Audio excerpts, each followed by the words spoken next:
नाज़िन वधंदड़ महंगाई ख़िलाफ़ मदे जी वेझो ॻोठ गाइजा खां प्रेस क्लब ताईं एहतिजाजी रैली कढी वई। उन हवाले सां ॾिसूं था अब्दुल हकीम सहतो जी रिपोर्ट। जी तंजीम तहरीक लबैक पारां वधंदड़ महंगाई के खिलाफ ॻोठ गाइजा खां जेको एहतिजाजी रैली कढी आहे तो उसमें नेता जी अगवान खां ॻाल्हि ॿोल करे उन्हनि जो छा चवणु आहे, कहिड़ा मुतालबा आहिनि। महंगाई तमामु कमज़ोर थी वई आहे।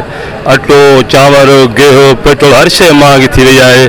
तगारी खणी कमाए थो जेको मज़दूरी करे थो उन वीचारे जो जीअं जंजाल आहे उहो हिकिड़ो टाइम खाए थो, ॿ टाइम बख ते वेहे थो पियो। तो असांजी हुकूमत खे इहा ई अपील आहे, गुज़ारिश आहे त महिरबानी करे महांगाई ख़तमु कयो। रिक्शे ड्राइवर आहियूं, एॾी महांग थी वई आहे जो असांजी पूरत न आहे। असां हिकिड़ो वेलो खाऊं था त ॿिए वेले लाइ परेशान आहियूं। जंहिं कंहिं खां 5 रुपया उधारा घुरूं था उहो बि कंहिं ग़रीब खे नथो ॾिए, कंहिं अमीर खे ॾिए थो। असांजो इहो अर्ज़ु आहे त इहा महांग हटी वञे, पेट्रोल हटी वञे, गैस हटी वञे। जे अटो वठंदा त चांवर कान्हनि, जे चांवर आहिनि त उनखे चाइण वारो गिहु तेल कुझु बि कान्हे को। एतिरे क़दुरु जो दुकानदार ग़रीब खे उधारो सामान ॾियण लाइ बि तयारु न आहिनि। उहो जो 2 ॾींहं बि कोके ते नथो रखे। ग़रीब अवामनि जा नंढड़ा जेके बचिया आहिनि उहे बुख ते वेठा आहिनि। 70 साल थी वियो आहे त महांग चढ़ी वई आहे त को लाइण लाइ तयार ई न आहे। महिरबानी करे ग़रीब अवाम मज़दूर तबिके ते रहम कयो वञे। एक टाइम मानी खाइण लाइ ख़ुदा जे ज़ात जो कसम आहे असांखे को पैसो ई कोन्हे को। त असां हिकु टाइम जो बचनि खे या पाण खे छा खाऊं छा वठूं। असांखे एतिरी महांगाई थी वई आहे। ख़ुदा जो वास्तो अथव, जेतिरा बि हुक्मरान वेठा आहिनि अलाह जो वास्तो चऊं था, नबियुनि जो वास्तो चऊं था, कुझु एहसास कयो, कुझु क़यास कयो, कुझु असांजे हाल ग़रीबनि मज़लूमनि जे मथां आराम खाओ।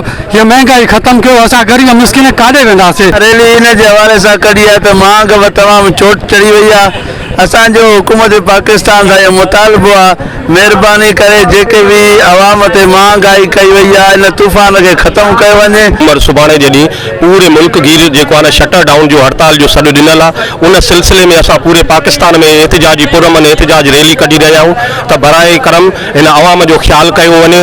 12 असां जेको आहे इन हुकूमत खे अल्टीमेटम बि ॾिनो वियो आहे मरकज़ी क़ाइदीन जे तरफ़ खां, पर उन जे बावजूदि अञा ताईं हुक्मरान पंहिंजूं अयाशूं ख़तमु करण जे लाइ तयारु कोन्हनि। सो लिहाज़ा इन महंगाई के खिलाफ़ असां मैदान अमल में तहरीक लबैक पाकिस्तान ज़िला शिकारपुर के प्लेटफॉर्म था यूसी गाहेजा जी आवाम बाहर निकली मदई जी ताईं एहतिजाजी रैली जो रिकॉर्ड कराई है। सो असां महंगाई के खिलाफ़ आवाम के हकन के लिए बाहर निकता हूँ। जेका भी हुकूमत आहे ज़ालिम हुकूमत आहे, सफ़ा ज़ालिम हुकूमत आहे।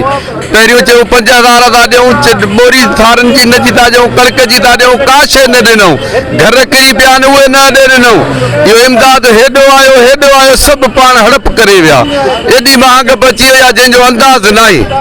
असांखे इहे हुक्मरान न खपनि, इहे हटाया वञनि। एहतिजाजी रैली में माण्हू शरीक माण्हू ॻाल्हियूं ॿोलियूं हुननि चयो त जेसिताईं महांगाई ते कंट्रोल न कयो त असां मुल्क जी हड़ताल करे रोडनि ते वेही रहंदासीं।